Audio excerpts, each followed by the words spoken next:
started in time, so please be seated.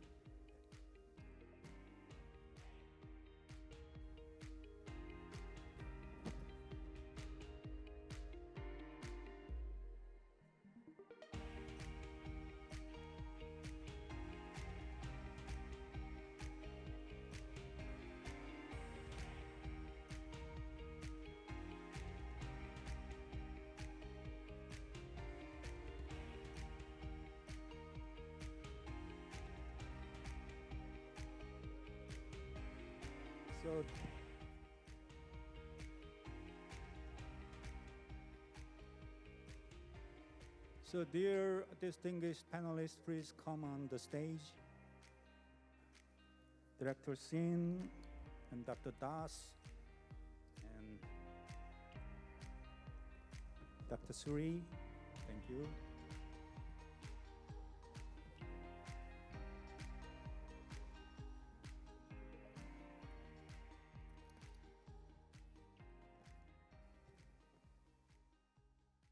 Okay, I think we are ready to go.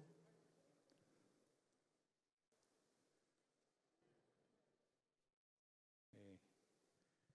The lunch time is coming on, but we have spent 1 more hour for this panel discussion. Good morning, everyone. I am Sang-gon Lee from Korea Research Institute for Human Settlement. I'm a director of Global Development Partnership Center. I'm very honored to be here as a moderator for this 1-hour panel discussion. Today, we have very distinguished 3 guests, distinguished panelists. One is from Korean government, and one is from World Bank, and one is from the UN Habitat. So let me introduce one by one. So whenever I introduce one, so please welcome him or she with big hands. Okay. So first of all, let me introduce the Kwang-ho Sin. He is the director of Urban Economy Division at the Ministry of Land, Infrastructure, and Transportation. He is doing a lot of things, as I just mentioned in the discussion time. He is controlling all the public-driven project in Korea, and including the Smart City Challenging Project and Sandbox and so on. So please welcome Director Kwang-ho Sin. Thank you so much. And second distinguished panelist is from World Bank. Her name is Dr. Maitreyi Das. She's the practice manager and the GPURL in World Bank. And she's leading a lot of very flagship projects in World Bank, including the GSCP and so on. So please welcome Dr. Maitreyi Das. Thank you. And thirdly, I'd like to introduce Dr. Shipra Suri. She's the chief of the Urban Practice Branch at the Global Solution Division, which is the hub of the UN Habitat. So please welcome Dr. Shipra Shuri. Okay. So today's 1-hour panel discussion will be progressed like this. I prepared several questions, so we're gonna hear from each panelist one by one, and then so I can give you only 3 minutes. So if you over the time, so I can give you some signs. Okay, please forgive me because of the time. We are very hungry. Everybody's hungry, so please understand the situation. And I have actually 4 major questions, so we're gonna go around four rounds. Okay. So first of all, let me ask you. So today you heard about the 4 presentations. What is the activity in Korea is going on? And so first of all, let me ask Director Sin, MOLIT, and you are controlling all the very critical projects in Korea. So can you summarize the characteristics and advantages, benefits, and what kind of important point the Korean project of Smart City in brief? Okay, please. 반갑습니다. 네. 한국의 스마트시티를 몇 가지로 정의하기는 쉽지 않은 측면이 있는데요. 왜냐 그러면 지금 한국에서는 거의 60개 이상의 도시에서 200개 이상의 스마트시티 솔루션들이 이제 진행이 되고 있기 때문에 이제 도시마다 다양한 특성을 가지고 있습니다. 제가 한 3가지 정도로 핵심적인 부분만 요약을 한다고 하면 가장 중요한 부분은 퍼블릭 프라이빗 파트너십이라고 생각을 합니다. 그래서 지방 정부들은 각 지역에 필요한 시민들의 수요를 분석을 해서 스마트 도시 계획을 수립을 하게 되고, 실제 스마트 도시 솔루션을 제공하는 것은 우리 각 혁신 기술을 가진 기업들이 실제 제공을 하고 있습니다. 그래서 기업과 지방 정부 간의 협력을 통해서 한국의 스마트 도시가 만들어지고 있다라는 게 굉장히 중요한 부분일 것 같고요. 또 하나는 단순히 몇 가지의 솔루션을 도입하는 형태로 스마트 도시 사업이 추진되고 있는 게 아니라 도시 전반을 변화시키는 데 목적을 두고 있습니다. 그래서 무엇보다 통합적인 도시 운영 체계, 데이터에 기반한 도시 운영 체계를 구축하는 것이 한국의 특징이라고 생각을 합니다. 그래서 한 15년 전에 저희가 통합 플랫폼이라는 걸 개발을 해서 각 도시에서 발생하는 모든 현상들을 분석을 하고 모니터링을 해서 대응을 할 수 있는 시스템을 구축을 했고요. 최근에는 그걸 데이터 허브 시스템으로 좀 더 발전을 시켜서 데이터에 기반해서 다양한 현상들을 분석을 하고 시민들의 수요를 분석을 하고 또 새로운 스마트 솔루션을 개발하고 보급할 수 있도록 노력을 하고 있습니다. 마지막으로 하나의 특징을 제시를 한다고 하면 바로 중앙정부와 지방정부가 함께 스마트 도시를 추진한다는 부분입니다. 좀 전 섹션에서 우리 이상건 박사님께서 중앙정부의 역할을 많이 얘기를 해주셨는데요. 중앙정부에서의 역할은 우리 지방정부가 스마트 도시 계획을 수립하는 과정에서 전문적인 컨설팅들을 제공을 해주고 있고, 또 각 도시들이 스마트 도시 사업을 추진할 때 좀 재원이 부족한 부분들이 있습니다. 그런 부분에 대해서 중앙정부에서 재원을 또 보조해 주기도 합니다. 좀 전에 언급했던 통합 플랫폼이나 데이터 허브 같은 전국 도시들이 공통적으로 필요한 솔루션에 대해서는 중앙정부에서 연구개발 사업을 통해서 그런 솔루션을 개발을 하고 또 지자체들이 사용할 수 있도록 도와주는 역할도 담당을 하고 있습니다. 그래서 한국의 스마트 도시는 중앙정부, 지방정부, 기업들이 함께 만들어가고 있다고 보시면 될 것 같습니다. Thank you for your comments. So he emphasized the Korean's characteristics of smart city project with these three aspects. One is for the data hub, and second one is the PPP, how to encourage the PPP project, and the matching fund with the central government and the local government. Thank you so much. And secondly, I'd like to ask Dr. Das from World Bank. You heard, so I really curious your impression and your thought on how to utilize or apply this kind of experience of Korea can be applicable to our partner countries in the developing countries. So please. Yeah.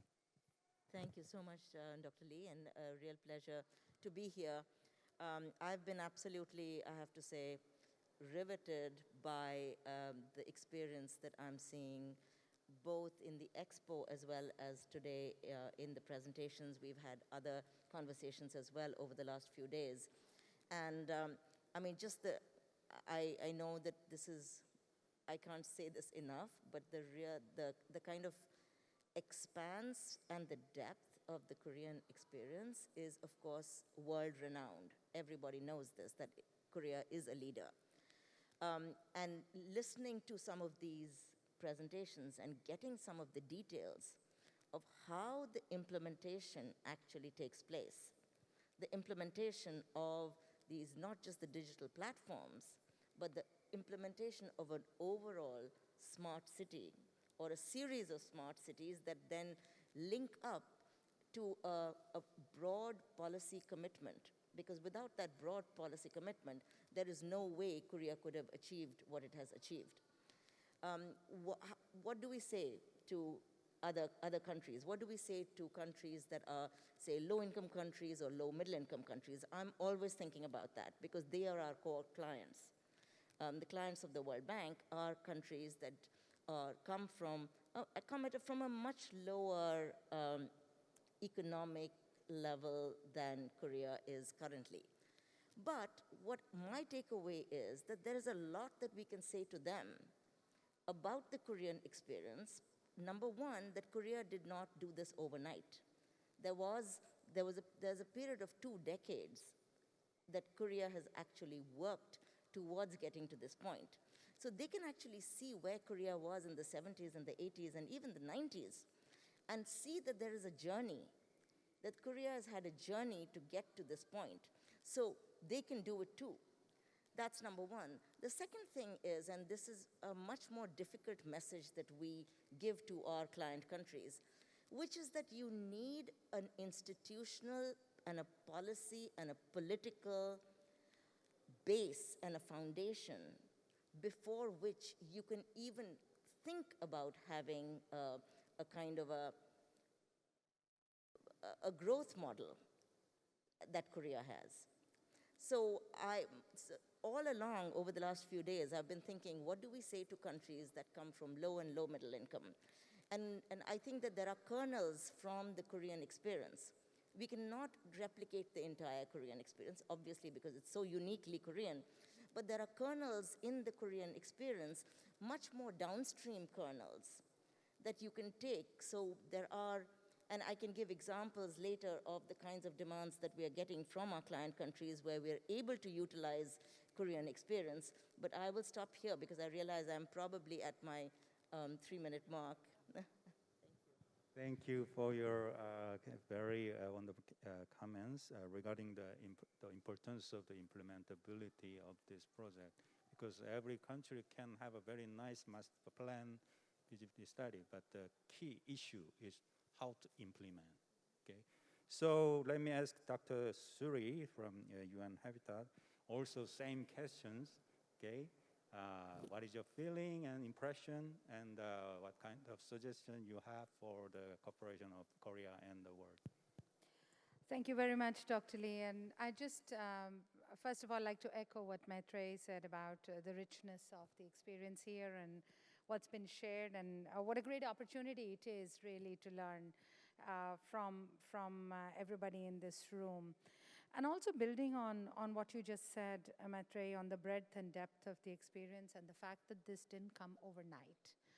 I think for us, for me, one of the interesting dimensions of what I heard today was really a very reflexive and evolving approach that we've seen in Korea, whether at the city level or from the national government or from all the corporations, the public sector companies. There's a constant learning, there's a constant evolution of the approach, which is supported by research, knowledge development, case studies, keeping an eye on what's happening in the rest of the world. I think this sort of commitment to evolution and learning and consistently developing the approaches to respond to changing needs and dynamics is absolutely phenomenal. And I think that's something that's one big takeaway for me. The second is the very strong whole of society, whole of government approach. It's not just one part of the government pushing everybody else, or a private sector entity or a group of private sector entities pushing, the policy ecosystem. It's really everybody together, a very strong commitment, whole of society, whole of government, internally facing, externally facing, supported by investment, supported by knowledge development research. So I think that was very, very interesting as well. And my final point, I think the third is, I quite liked the focus on eco-smart cities, because I think it's very important to keep the larger development objectives and goals in mind. We didn't hear much about the alignment with the SDGs or the climate agenda, but the eco-smart city concept has these implicit in them. And I think it's very important to understand that smart cities, not for their own sake, but smart cities for what? And I was very impressed by that conceptualization that Korea is pursuing. So green and innovative, data-driven, technology-driven, but for the larger goals of equity, of inclusive development, and of a green development and a greener future. I think those are big takeaways for me. Thank you. Thank you. I also very impressed from your comment because you are so impressed by the Eco Smart City initiative, which is just starting. So we'll see. We really want to see the progress in this area too. Okay, thank you for the first round answers and the comments. Okay, let me proceed to the second question. We would like to discuss about the global demand area. So in the smart city. So this time I'd like to ask Dr. Das first. So what is your feeling? Because Korea is ready to share their experience and knowledge and technology, but if there is a very little demand which is not so matchable, then it will be very hard to get the joint project. So please. Thank you.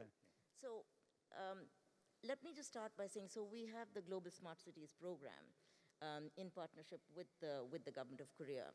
And through this global program, we get a lot of requests from our client countries as to the ways in which they want the support on smart city development. And let me say that we have two kinds of support that we are providing. But even before saying that, I will make two comments about our client countries. They are very diverse. So the kinds of demands that come range from very basic development of, say, MIS systems or of data collection systems to much broader issues of development of a smart city strategy. Or in the case, for instance, I'll give you an example. In Indonesia, we are actually, they actually wanted our help in bringing the Korean experience using a digital twin and three-dimensional cadasters.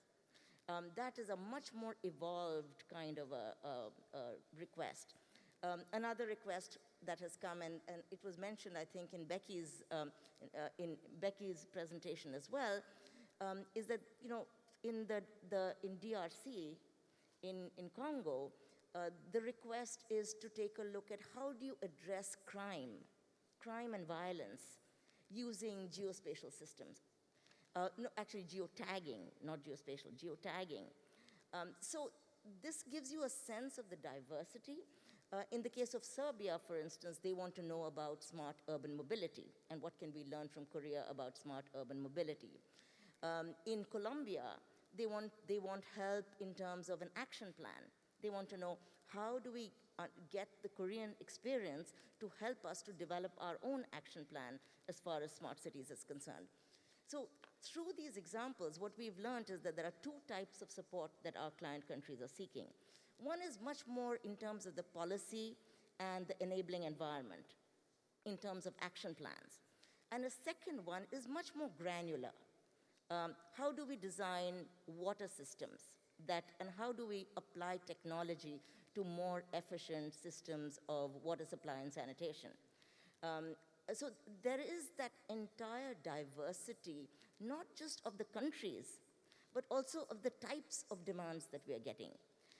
In most of these cases, we have been, not most of these cases, the cases that I'm mentioning, we have actually brought in Korean experience through actually Korean experts to send them to these countries and to help them to develop the kinds of solutions that they are seeking from not just, I don't even want to call it just a digital standpoint.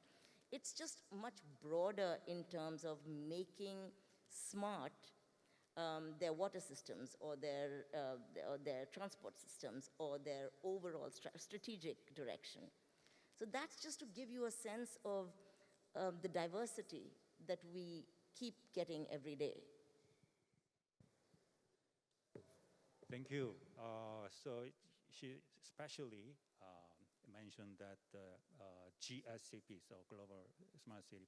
I by myself, as a consultant, I participate in that program, which is very, very critical for our partner countries. And so I really appreciate your role as a window institute for between Korea and our partner countries. It is very, very important for me. So, okay. So she said the sectoral approach and intersectoral approach, all kinds of, and the macroscopically viewpoint and microscopically every viewpoint. We have a lot of demand from all over the world. So we have very, very many things to do together. Okay, next, same question to the Dr. Suri. So how do you feel, because you are from the UN side, and there must be a little bit different viewpoint and perspectives from your institute. So please. Well, I think, yes, a bit different and a bit similar. For us, I think one of the challenges has been, and I'll be very honest here, has been over the past several years trying to dispel this idea, this imagery of a smart city that has been created, through technology companies. And I was sharing this image. When you Google smart cities, you see drones flying and lots of lights and lots of signals being emitted and no people, very high-tech, technology-driven city. And for us, a very big part of the conversation with our clients is, what is really a smart city? Is that what because they come with that aspiration very often. They see that picture, this picture, the connections, and they say, this is what we want. And as you said, the demands are, the capacities are very diverse, the demands are very diverse. So it's been a bit controversial, but for us, the guiding framework is, again, going back to the SDGs, the New Urban Agenda, which talks about, technologies as enablers of a better quality of life and as enablers of advancement of human rights, as enablers of equity and inclusion. And I think that is really our focus.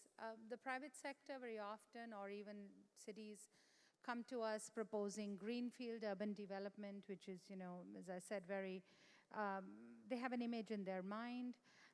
Very often it leads to development of a few shopping malls, a few broad roads, and then a connectivity, which is really not climate smart, and yet it becomes their notion of a smart city. So for us, that's a big part. UN Habitat in 2020 launched a program called People-Centered Smart Cities, predominantly to counter and bring the focus back on people, back on institutions, back on governance. And I think those are, for us, absolutely fundamental. Back on rights, because the more the explosion of data and the explosion of technology also means the challenges of rights, of privacy, of the use of that data, of the sale of that data, of potentials of misuse of technology for surveillance and for other purposes. So for us, those are big aspects that we focus on when we talk to our clients. We've been working with Korea on national urban policies with a smart city focus in 3 countries, in Niger State, in Nigeria, in Iran, in Myanmar. And we're now expanding that program to several other countries, which is the kind of thing that Maitreyi was also talking about, the sort of policy level. Then we have work in Rwanda on, the Smart City Master Plan for Kigali. Then we have work that we do with digital technology and innovation on as small as public space design, using Minecraft being, as an inclusive tool for engagement in planning and design and management of your own spaces, of community spaces. So there's a whole range of services and opportunities that UN Habitat supports. But the big challenge, I will repeat, is always to address the question, what do you think is a smart city? And where do you want to go with this idea of a smart city? Thank you. So she's concerning the current trend of the orientation to the technology only.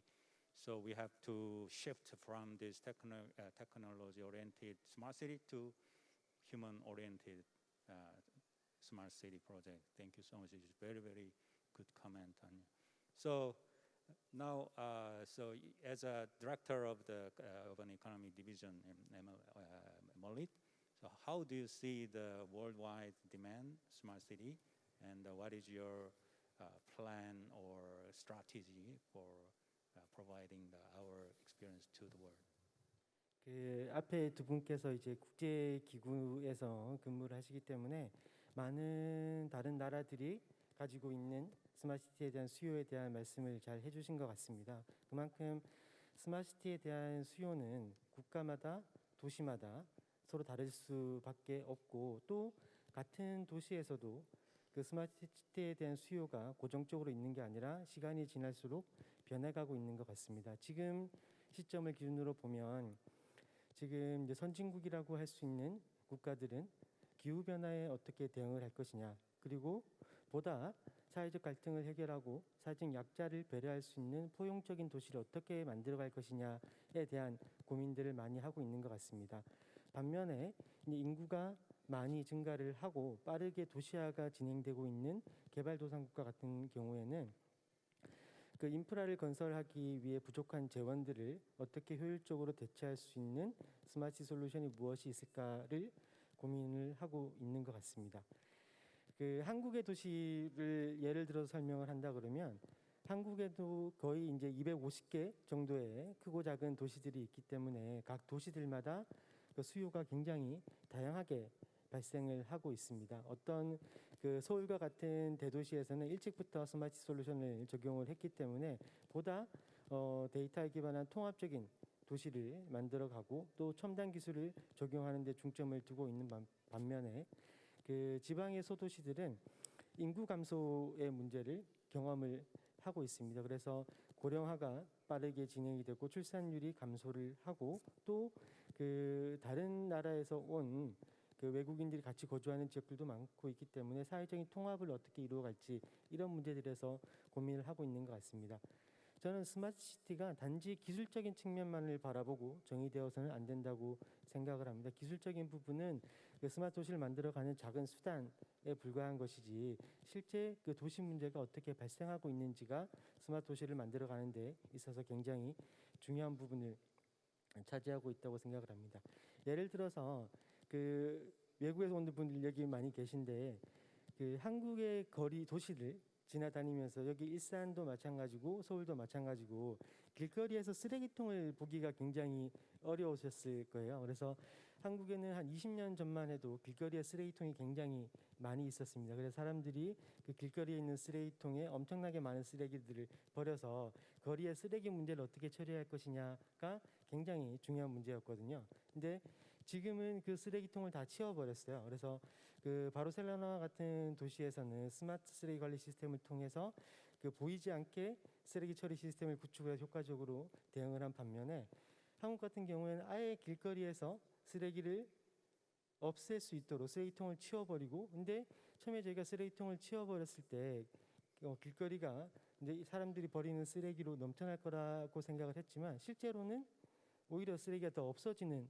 효과를 거두게 된 것이거든요. 그래서 단지 기술만으로 해결할 수 있는 게 아니라 그런 부분은 또 규제를 통해서 또 시민들의 이해를 통해서 해결할 수 있었던 부분인 것 같습니다. 그만큼 스마트 시티에 대한 수요는 기술적인 측면뿐만 아니라 사회의 진화 과정에서 다양하게 나타나고 있다고 생각을 합니다. Thank you. Thank you for your comment on the demand of smart city, and he emphasized the growing demand, not only just for some sectoral approach and intersectorally. So I think we can go to the round three questions. So because I really want to be a little bit more concrete, because we have here in the audience we have academia and we have enterprise, private sectors, and LH, LX, all kinds of public institute we have, and the World Bank and UN Habitat and the Ministry of Land Infrastructure and Control. So we have all the stakeholders for the promotion of this project globally are here. So I'd like to ask first Dr. Suri. Do you have a little more detail or concrete ideas how to connect?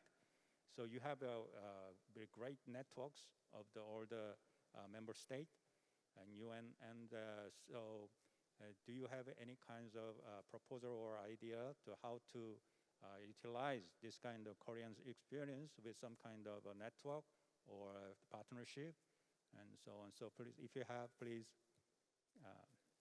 say some few Thank words. you. Indeed, I think we have to, we must all explore concrete ways of deepening and expanding and leveraging the Korean experience for the benefit of the much wider world that's out there.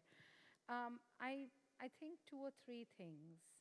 One is, as part of our people-centered Smart Cities flagship program, we keep getting a lot of requests for support. And one of the questions that always comes up is, where do you start?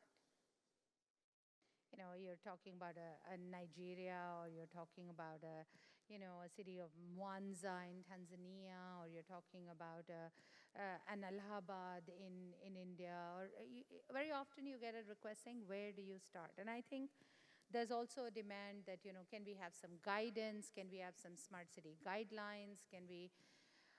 For me, I think it would be great, first of all, to be able to capture the Korean experience of maybe not so clear step by step. We were just saying maybe it's the muddling through experience, through the last 2 decades of how did Korea come to this point, and where do other countries start, and how do they go through this process of developing a smart approach to urban development. Let's put it that way. So that's one thing where I think we would love to work with Korea to be able to harness, and the World Bank partnership with Korea to be able to harness that experience. So that's one. The second, I mentioned we have the National Urban Policy Program with a focus on smart cities. We worked in 3 countries that I named before, but we're expanding that now to 5 more countries: Cambodia, Egypt, Paraguay, Mozambique, and Azerbaijan. And I know that the Egyptian delegation is here, both from the government and the bank, but I think really there's opportunity to take this conversation on smart cities to a much wider group of countries, and keep building on those experiences, because Egypt is very different from Cambodia, is very different from Iran, is very different from Myanmar. And I think the more we apply these concepts in diverse contexts, the more we learn, and the more we can universalize eventually some kind of guidelines. So that's my second point. And I think my third and final point is on a broader note, and I keep going back to the goals, the SDGs, the Paris Agreement. We call this the decade of action. We have only 8 years left to achieve, these global goals. And we are basically going through to a train smash when it comes to climate change, because we're not in any way working to limit the temperature rise to 1.5. The pandemic has set us back. But the pandemic has also pushed us forward in terms of a push on digitalization, automation, new ways of working, contactless ways, smarter opportunities.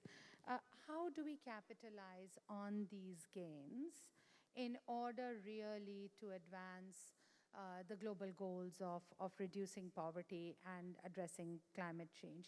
I think if we can hook the Korean experience, the smart city agenda, to the global development agenda and the climate agenda, that's really the win-win we're looking for, and that's something that UN Habitat would be very happy to support. Thank you. I really appreciate your 3 proposals. Very, very concrete and very, very promising. So first of all, you mentioned the importance of the developing reference model by the Koreans' experience, which can be applied to our older developing countries. And also, it should be customized.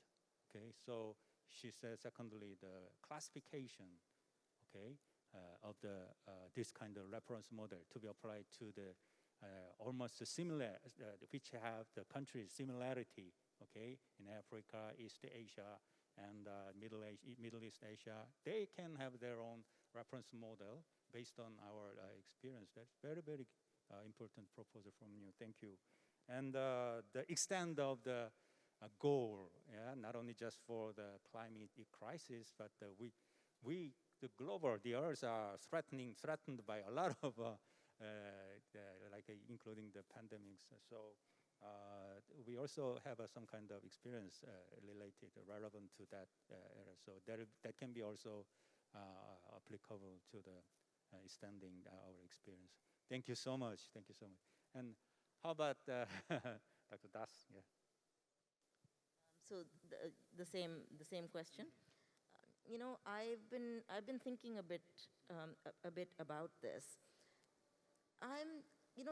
If you just Google smart cities, you will find innumerable networks and conferences and coming from very different perspectives. You know, you have a whole private sector take to it, you have an academic take to it, so there's no dearth of networks and people talking about smart cities. I think what we bring, at least we bring, the UN system brings to the table, is really action on the ground.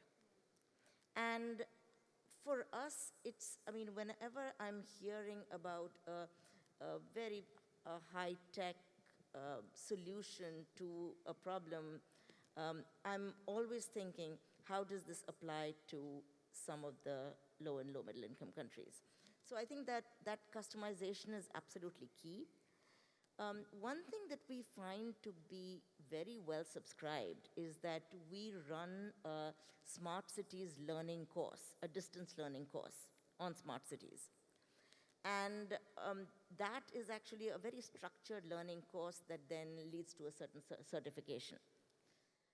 We find that to be very well subscribed.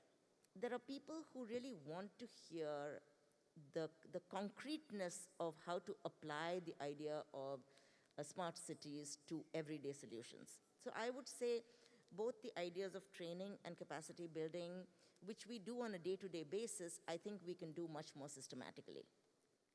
A second thing is, like I said, there's just no dearth of people talking about smart cities and talking about smart solutions. How do we distill out a lot of the noise that our client countries are hearing? Even if they put an intern from the ministry on the job and say, tell me about smart cities and what should I do in country X, that intern will bring out so much information that they are not going to know how to distill it and actually to apply it to their immediate issues. So I would say that curation and that distillation of knowledge is something that is absolutely critical. And a third point, and this is something Shipra said as well, is that smart cities can mean, depending on who you ask, it can mean anything to anyone, right? Or it can mean everything to everyone. I would normally go into a country and say, okay, when you say smart cities, what do you mean? What does this mean to you? What's the problem you're trying to solve? And I think that problem definition is the first step to an upstream analysis of where the problem is and then where the solutions are. Because the world is a very, very confusing place in terms of the amount of information that there is in terms of solutions. You will find ministries being lobbied by private sector entities, by academics, by all kinds of people coming and offering them solutions. How do they come to a decision? How do they decide which partner to go with and what are the tools for that decision making? The tools need to also be smart tools. So I would say strengthening the hands of our clients that are making decisions in a very, very chaotic landscape is something that we can do and we do on an almost daily basis. And the final point I would say is that, in terms of harnessing the Korean experience as well, to be able to, again, that's also a process of curation and distillation. I would say that even to our colleagues who are here from our 3 delegations, yesterday when we were looking at the control center for the Transport Authority, there was this sense of, it was like a shock and awe. It was like, my goodness, I mean, how is this even possible? But I think there are things that you can distill from that. And once you keep the user at the center, and ask, who is this for? And again, you said this as well. I find the idea of the living lab to be a very, very powerful idea. I find the idea of a human-centered smart city to be very, very powerful. So the question I think all our clients should be asking, sometimes they don't ask this question, I have to say. I think they want to go technology for technology's sake, is to say, what's the problem you're trying to solve and who is it for? Once we get to that point, I think it becomes much easier. So I'll just end by saying, helping in framing the right questions is the key to a route that becomes much easier to navigate. Otherwise, it's chaos. Thank you so much. She consistently emphasized the importance of implementability and customizing and providing some optimal solution from the oceans of information and oceans of technology. So how to extract the best solution for that specific country and city. That is a very, very critical factor. Thank you so much. And also emphasize the importance of the capacity building too. Okay. So, Director Sin, so we have here the World Bank and UN. So what is your strategy or your plan for strengthen and solidify the relationship with the International Institute for the future collaboration and cooperation? 저는 여기서 좀 엉뚱하게 민주주의에 대한 얘기를 좀 해보고 싶습니다. 각 국가들, 사회들이 처한 상황들이 다 틀리지만 결과적으로 어떤 도시가 어떻게 만들어질지를 결정하는 것은 그 시민들의 요구가 어떻게 되어 있느냐를 인식을 하느냐의 문제라고 생각을 합니다. 많은 우리가 개발도상국들을 보게 되면 도시를 계획하고 또 스마트 도시를 지향을 하면서도 시민들이 필요로 하는 것이 무엇인지를 물어보기보다는 그냥 정치인들이 아니면 도시를 만들어가는 계획가들이 이렇게 좋은 도시가 됐으면 좋겠다라고 하는 형태로 제시를 하지 실제 시민들이 원하는 게 무엇인지를 물어보지 않는 문제들이 있습니다. 과거 한국에서도 그런 경험을 했던 부분들이 있습니다. 젠트리피케이션이라고 얘기를 할 수가 있는 부분들인데 새롭고 멋진 도시를 만들어가는 과정에서 기존에 있던 원주민들은 삶의 터전을 잃어버리고 쫓겨나는 경우들이 생길 수가 있습니다. 그래서 몇 사람들의 의사에 따라서 도시가 만들어지기보다는 그 도시에 있는 사람들 또 관련되는 사람들이 실제 그 도시를 어떻게 만들어질 것인가에 대해서 함께 의견을 교환할 수 있어야 되고 또 그런 의사들이 표현이 될 수 있는 게 굉장히 중요한 부분이라고 생각합니다. 그런 부분들에 있어서 기술이 또 중요한 역할을 할 수 있다고 생각을 합니다. 과거에는 시민들의 대표가 모여서 단순하게 의견을 교환하는 형태였다고 하면 지금은 인터넷 플랫폼을 통해서 언제 어디서든지 자유롭게 의사를 표현할 수 있고 또 그런 의사들이 모여서 또 도시를 만들어 가고 있다고 생각을 합니다. 암스테르담에서 이제 볼 수 있는 비컨 시스템을 이용한 리빙넷 같은 경우에도 실제 주민들의 의견들을 지속적으로 반영함으로써 도시를 끊임없이 진화해 가고 있다고 생각을 합니다. 기술적인 변화 가운데 하나가 메타버스라고 생각을 합니다. 이번 저희 엑스포 전시회에도 이제 그런 부분들이 일부 포함된 것들이 있는데 요즘 이제 MZ 세대, 한국에서는 MZ 세대라고 표현하는 그런 젊은 세대들은 메타버스라는 공간을 통해서 그래서 우리가 도시에 필요한 것들을 자유롭게 얘기를 하고 있습니다. 엑스포 첫날 행사, 이제 둘째 날 행사 중에 하나가 그 메타버스를 이용한 스마트시티 아이디어를 찾는 행사가 있었습니다. 거기에 보면 우리 사람들이 생각을 하는 도시에 대한 다양한 요구사항들을 볼 기회가 있었습니다. 그런 것처럼 그 다양한 인터넷 플랫폼, 메타버스 플랫폼을 통해서 세계 각국의 도시들이 자유롭게 의사를 모아가는 과정에서 또 그 다양한 이해관계자들이 자기의 의사를 표현하는 과정에서 그 도시에 대한 생각들을 모을 수가 있고 또 함께 스마트시티에 대한 고민을 할 수 있을 것 같습니다. 또 마지막으로 강조해 주고 싶은 부분이 하나가 데이터에 대한 부분입니다.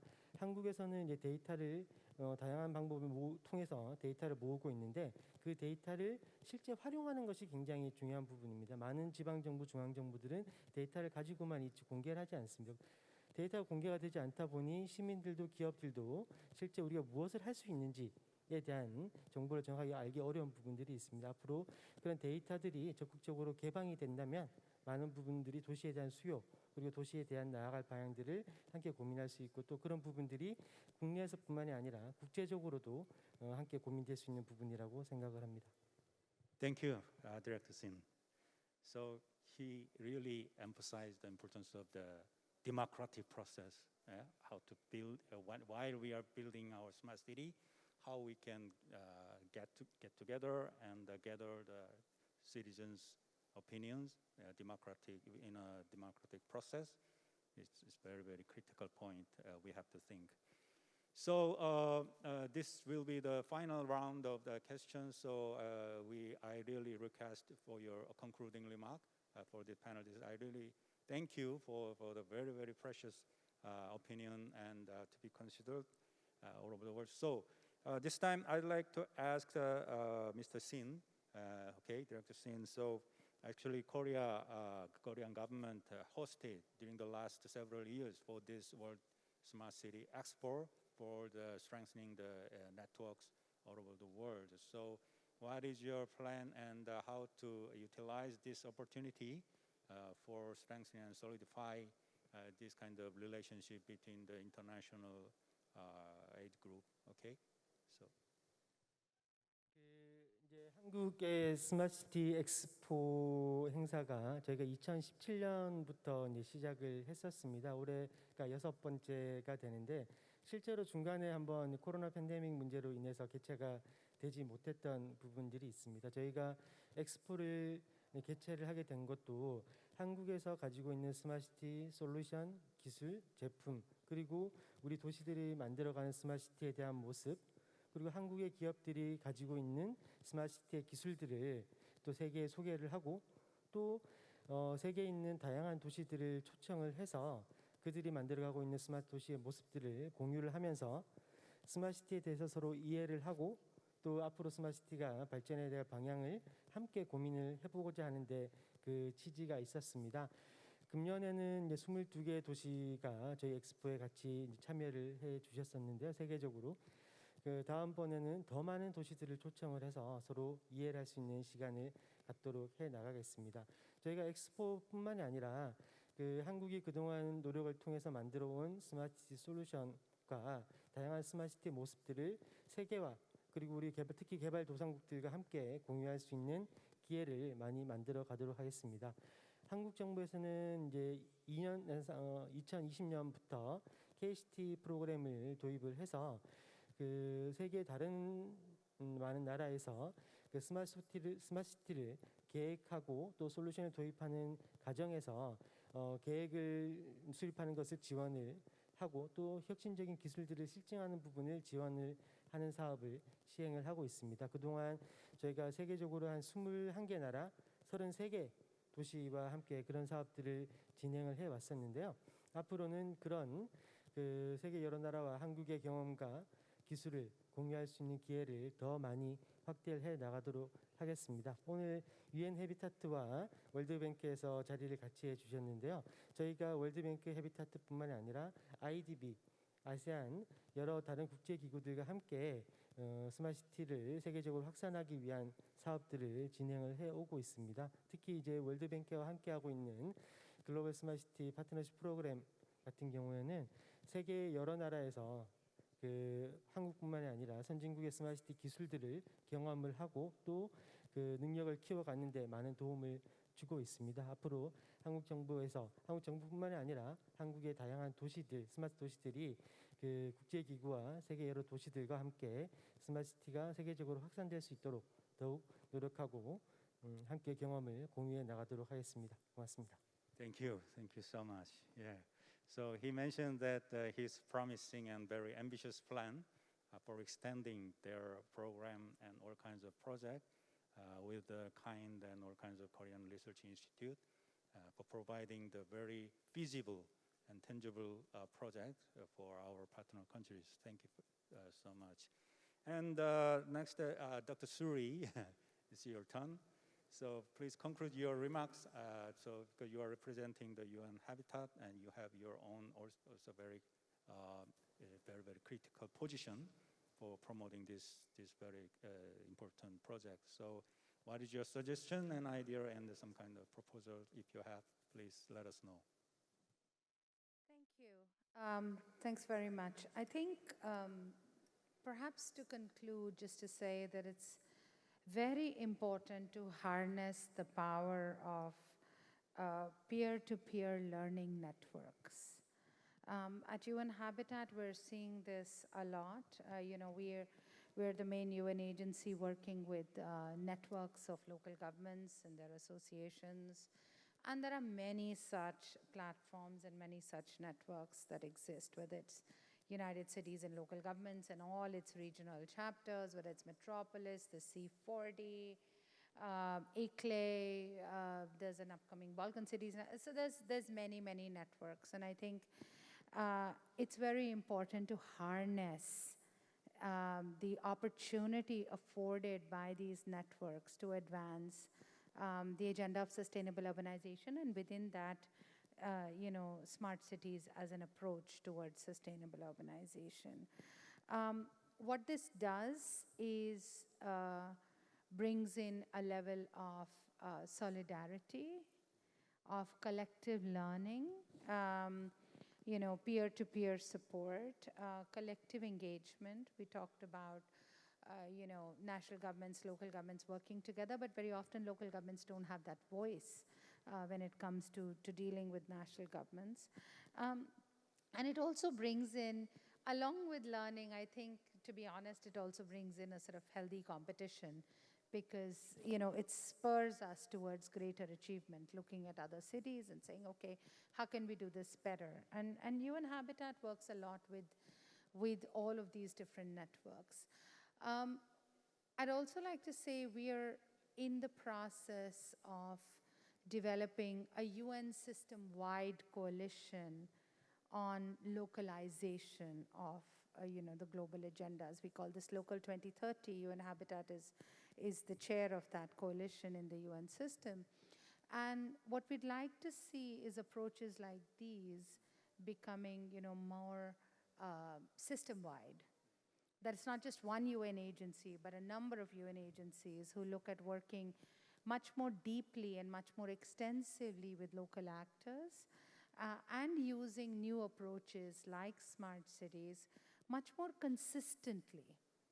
Because again, just like there's a lot of noise, Maitreyi was saying, out there, I'll be honest, there's also a lot of noise within the UN system.